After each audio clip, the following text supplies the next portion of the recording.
I don't believe too much in this special set of characteristics or personality traits that founders should have. But at least for outlier entrepreneurs, there are some. But I think the main characteristics is to be able to adapt to the different phases in the startup journey, because you have different challenges. At the beginning, you try to figure out what your customers could be, what the products are. At some point in time, you need to structure the organization. You come into the scaling phase. You might need to go international.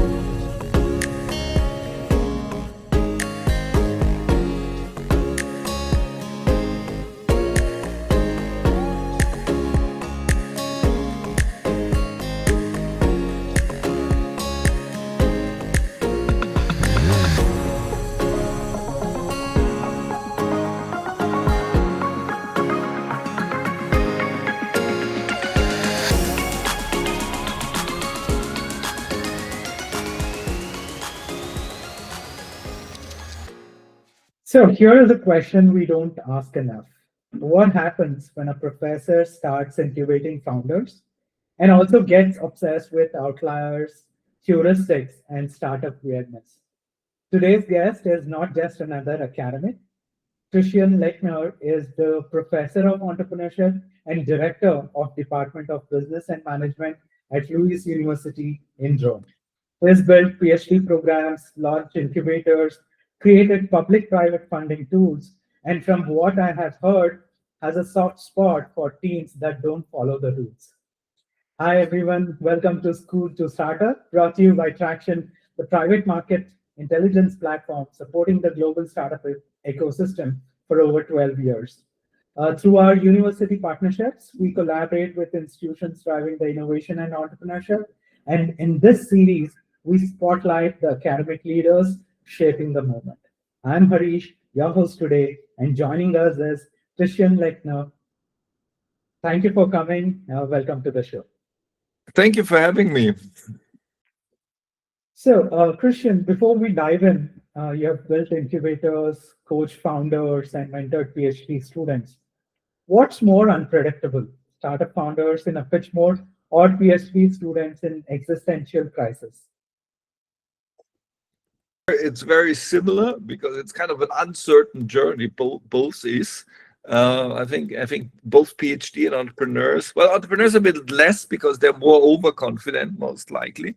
So PhDs have more doubts, but they're in front of a journey where they're not sure if they have all the capabilities and the resources to finally make it. So it might actually be harder for a PhD that has more doubts about what is necessary to actually conclude it than entrepreneurs that are slightly overconfident, and then they might actually change the business. They move on to something else. Well, it's difficult if you're on a PhD program that you move on to something else, even if that happens. All right. So let's rewind a bit. Who were you before becoming a professor Lechner? What got you into academia in this first place? Good. So, well, I have a very atypical profile because I was an almost professional athlete. So I was a soccer player, and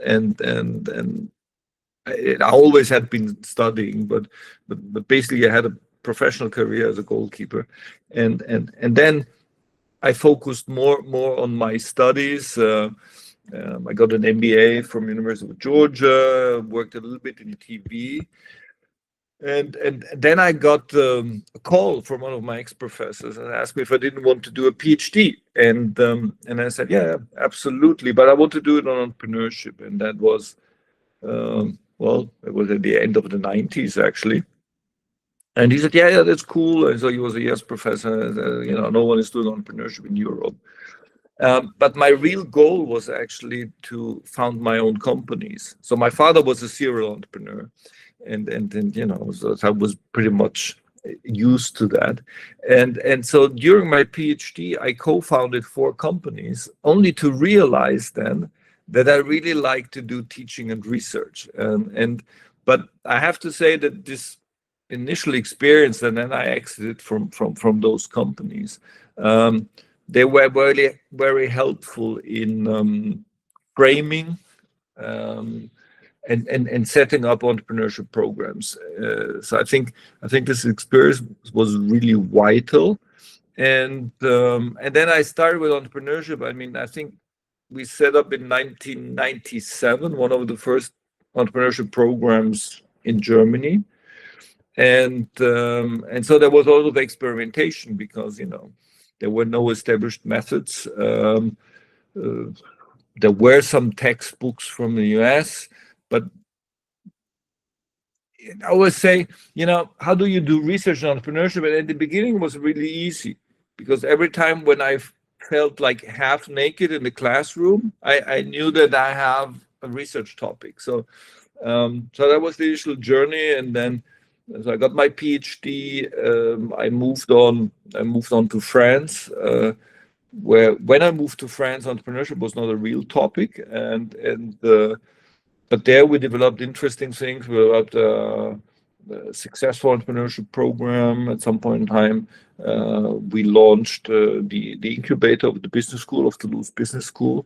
It became highly successful, and then from there I moved on to Italy and worked with public administration on creating some incentives, especially for student entrepreneurs. And now I'm in Rome, so 5 years now, where we try to develop, or we already have developed, but now we implement it throughout the university, an entrepreneurship funnel in how we try to create more student startups independent of what the students are actually studying. So overall, I co-created at the beginning companies, students that found a lot of companies. I act as an advisor of these students. I collaborate with VCs, with incubators, with accelerators.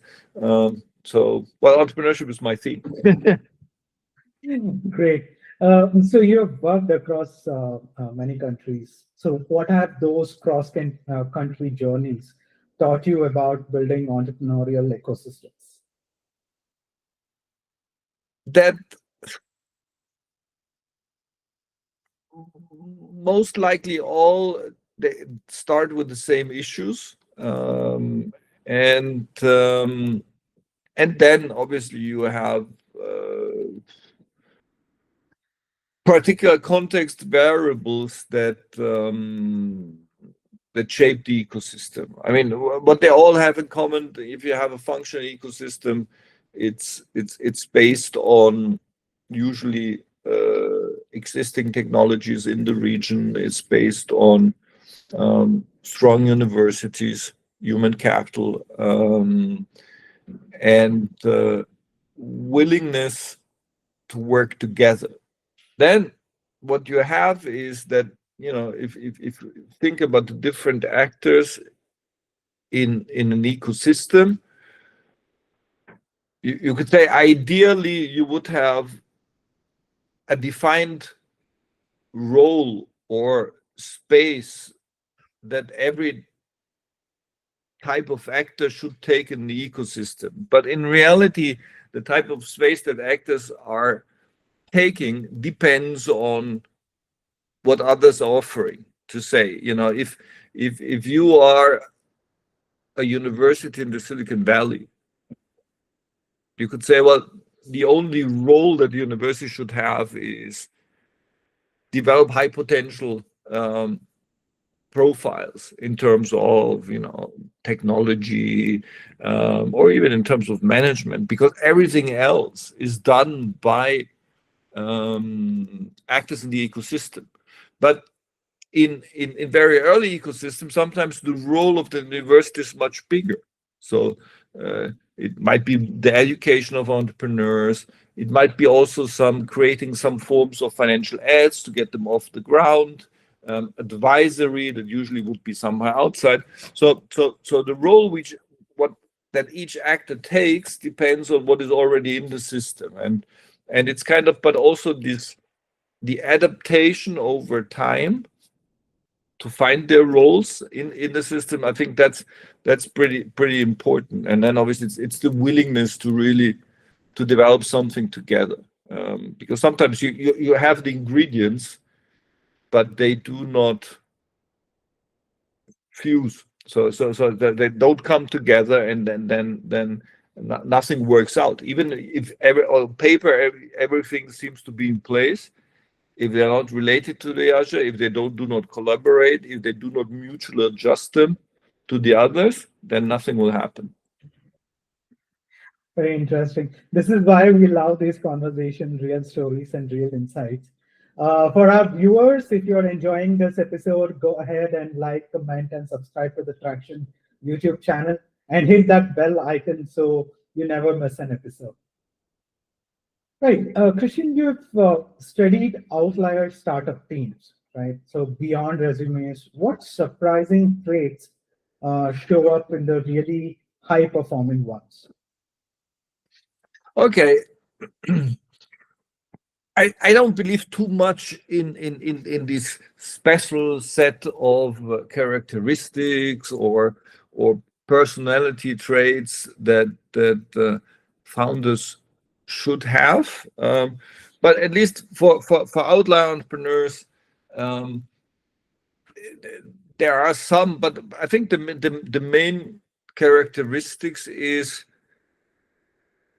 to be able to adapt to the different phases of in the startup journey, because you have different challenges. At the beginning you try to figure out what your customers could be, what the products are.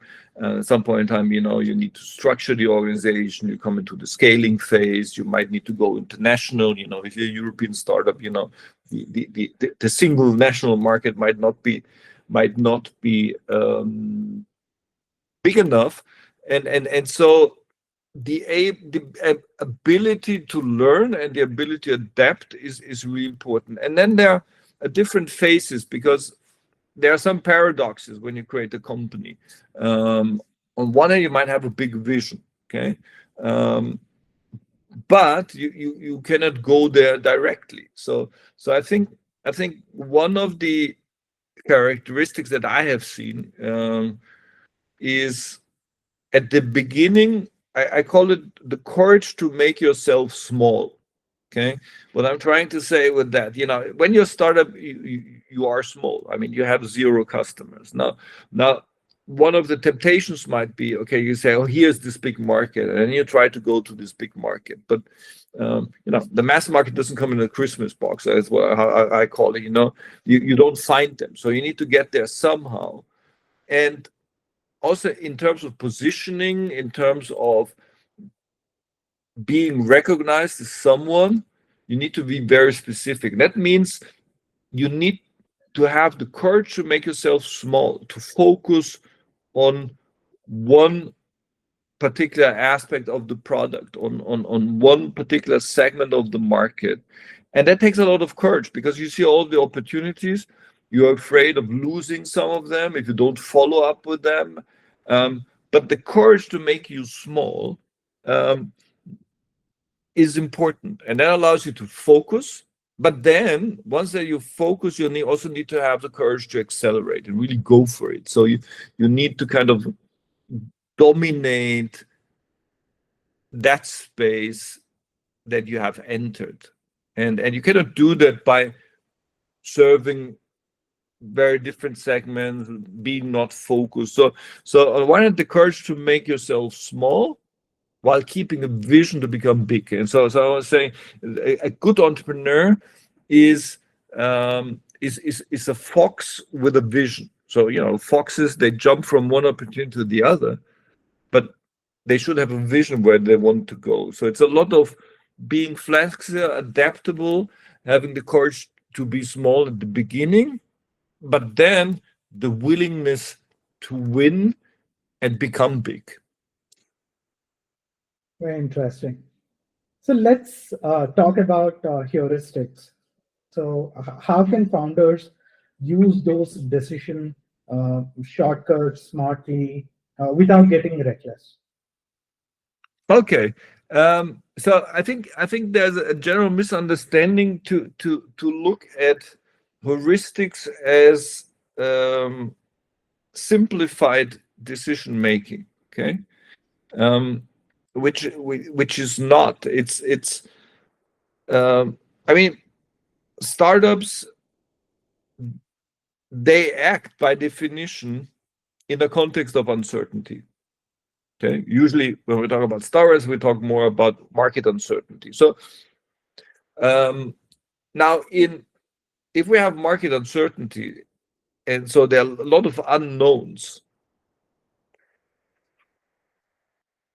it's impossible to have a precise and sophisticated decision-making mechanism. Okay, so if uncertainty is high, in design thinking, they call it like exploring a mystery. So we have first to understand, what is it really, that my customers want, what type of products or solution could there be? And in this phase of uncertainty, heuristics is the only way to go. You need to figure out somehow what could it be. So you take rough decisions, but in the sense, because they give you feedback. This feedback allows you then to become more concrete. They allow you to get into the market while staying flexible, being not locked in what you're doing. And as a consequence, you can move forward. So under uncertainty, heuristics are the only way to go. And then there's this other thing where I said that sometimes, heuristics are misinterpreted as a simplified form of decision making and being not so accurate. But sometimes the heuristics, they are more accurate than precise decision making. I mean, if you look at the literature, there is this famous example of Gigerenzer, of professional baseball players when they need to catch a ball. Okay, and there was a coach, and he was saying, okay, but they're professionals. I don't understand why they run so slowly. They should run fast to the point where the ball will fall down, and then they have all the time to prepare themselves to catch the ball. So he thought that a player is capable of seeing the ball, understanding exactly where it will fall down. So he is able to do all these type of calculations in his head because he's a professional player. Run fast to the point and then just wait for the ball. And they figure out that this is impossible. But there's a very simple heuristic when you want to catch the ball, that you run exactly at the speed that your eyes look always at the same angle at the ball, and then you will catch it. And that's a heuristic, and it's more accurate than more sophisticated mechanisms. And so heuristics, first of all, they can be accurate, and under uncertainty, they're the only way to go for. So you go with rule of thumbs, you go with little numbers to figure out what is right for your business, and you move on. But the important thing is that you use them also as a tool for feedback, because everything in the entrepreneurial process on uncertainties is getting feedback on everything that you're doing. Very interesting. So coming back to where you work at Lewis University, you're doing more than teaching. So how are you supporting student founders beyond the classroom? Okay, so first of all, what do we do in the classroom? And so we offer a design thinking laboratory to all students, and which is more about problem identification, problem validation, finding initial solutions, independent of entrepreneurship. But as the entrepreneurship methods, they are rooted in design thinking, is a nice first step. And then from there we move on, so people can choose then to do a first startup lab. So the idea is the numbers will go down. Then in the next step, we will try to get them in contact with tech startups, so that they get a little bit more of the tech side. Then there's some initial coaching, and then we have an incubation lab together with a large acceleration program in Rome, which is called CEST, where they will get incubated. So that's the funnel that we create, and along that we construct a series of mentorship activities, advisoryship, and we also have in Lewis an an alumni business angel network, which is called Louis Alumni for Growth, where basically through club deals, Louis alumni invest into startups with at least one co-founder, which is a Louis student or Louis alumni, and so we also have that type of mechanism. Very interesting. And you have also worked with public institutions to design policy tools like matching funds and grants. So, from your view, what actually works in ecosystem building? Well, every ecosystem has its own difficulties. The mechanism I've been working on were basically two. Now, in some regions, you have well-functioning business angel networks. Okay, in some regions you don't have them. Now, what is the difficulty? That the difficulty is that business angels very often they are invisible, and so if you're a founder and there's no functioning business angel network, you don't know where to go to. And so what we did actually with the region, so we set up a policy fund, which was a matching fund for business angels, where we said, okay, if you bring a business angel, then the local government, there was a competition, they will actually match the business angel investment. And so there were two goals. On one hand, to increase the founding potential for the founder, but the other was over time to get to know who are the business angels in the region that actually exist. So after 3 years, we had a set of business angels that we knew that were investing, and where we could also then, when founders were asking who to contact, we could give them to them. And in the end, the whole mechanism has actually led then in this particular region to the creation of an official business angel network. So the goal there was rather to make the invisible, which were business angels, visible. And that was one thing. And the other thing we worked on were student startups. I mean, especially in Italy, but I think that's something that is in most countries like that. If families already take a lot of burden and efforts in making their children, go to university and sustain them in this journey. If let's say you've done your masters and now you've finished your masters, your parents would be happy that you start working. And then you say, yeah, but I have a wonderful idea. I want to create my own company. So in Italy, this is very difficult. So what we set up is actually a young founders grant. So it was another form of competition where we basically for 6 months, and it could be 6 + 6 months, we set up this young founders grant, which was minimum allowance grant for the founders so that they could survive with it, not getting rich, and work on the business idea.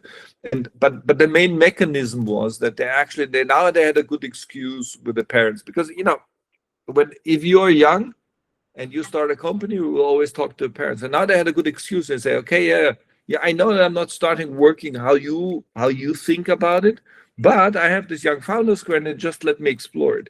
And what happened is at the university where I had been before, the numbers were small, but the numbers of student startups, they doubled once that we had put in the grant. And if you think about in financial terms, it's very little money, but it has a very strong symbolic function. So sometimes when you think about developing policies, we think about the big things, how much money do we need and what do we need in place.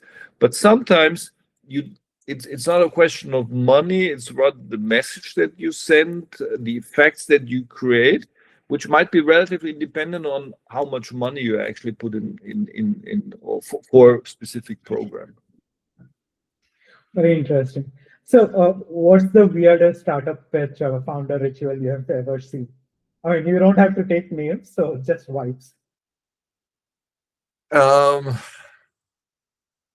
Well, you hear a lot of weird stuff, so so Mhm.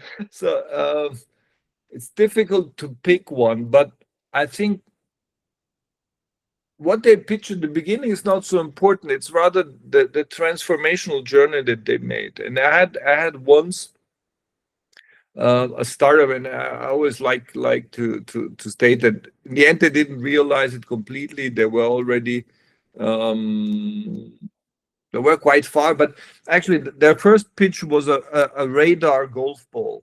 And I was said, okay, and it exists in US, but it was in France, it didn't exist. They'll say, okay, we will develop a radar golf ball, so we'll put a chip in the golf ball and a device, and then people will not lose their golf ball. So I sent them out to validate the project, and then for whatever reason, I went to a golf club, and that day there was a tournament of medical doctors, and they've been talking about this idea of the radar golf ball. Now, what came out as a final product, so they started with a radar golf ball, was actually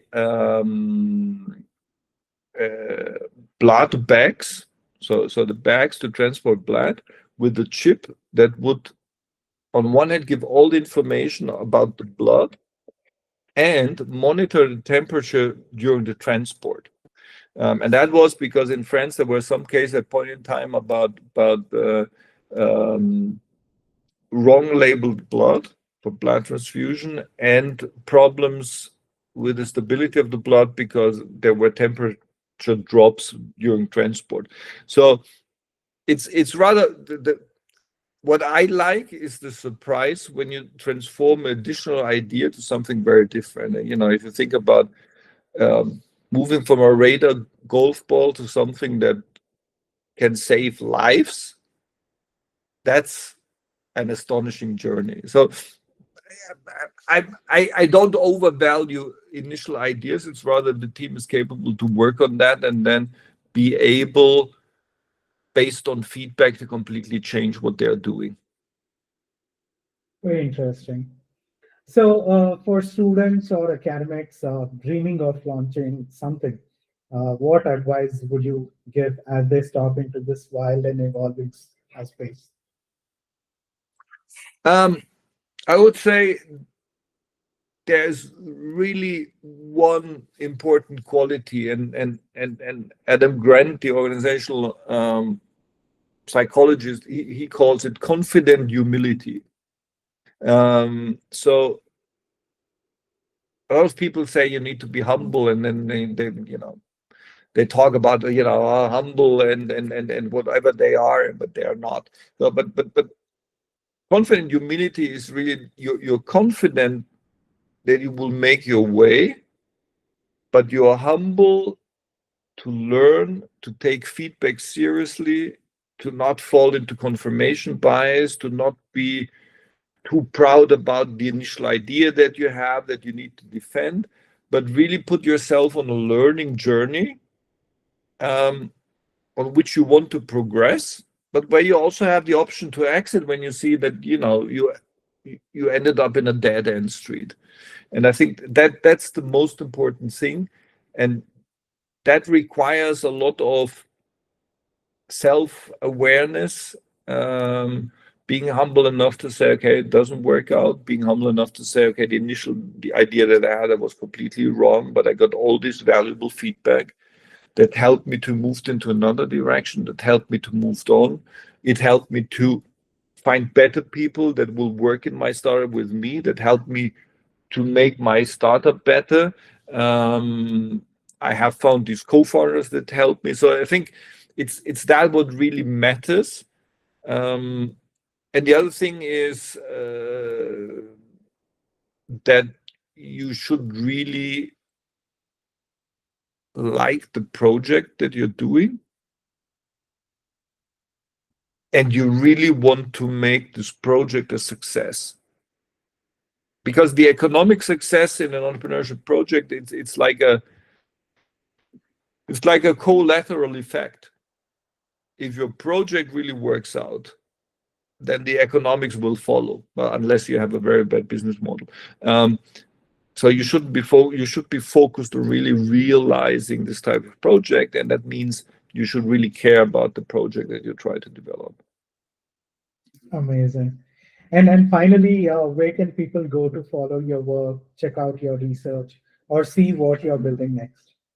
Okay, so well, first of all, I publish articles. We also launched in Lewis now a new book series which is called Management Research Letters from Lewis, and so we will post them on Instagram. They're written in a more accessible way. I also have, well, regionally in Italy, I also have a TV show on startups where I'm the judge of TV shows, and I have developed a toolkit, which is well, it's the entrepreneurship toolkit, and with different tools that help you go through the process. And this year, I will also publish a companion book for this toolkit. It's called Entrepreneurial Thinking in Action, because that's what it's supposed to be. Otherwise, you can follow me on LinkedIn, and follow what we're doing, what we're writing. We're also involved in as Louis, an initiative which is called the European Scale-Up Institute, where we try to better understand how companies can scale, because Europe, but not only Europe, has kind of a scale-up gap. We've become very good in creating startups, and the next step is, we need to become good in creating scale-ups. Right. Amazing. So all the links will be available in the comment section for our viewers. You can click and reach out to Christian. So that's a wrap on this episode of School to Startup. We talked outlier teams, founder heuristics, startup chaos, and why both pitch decks and PhD students can keep you upright. So huge thanks to Professor Christian Lechner for joining us today and sharing his insight and stories. Thank you very much, Professor Lechner. Thank you for your time. Thank you, Harris, for having me here. It was a pleasure to be with you.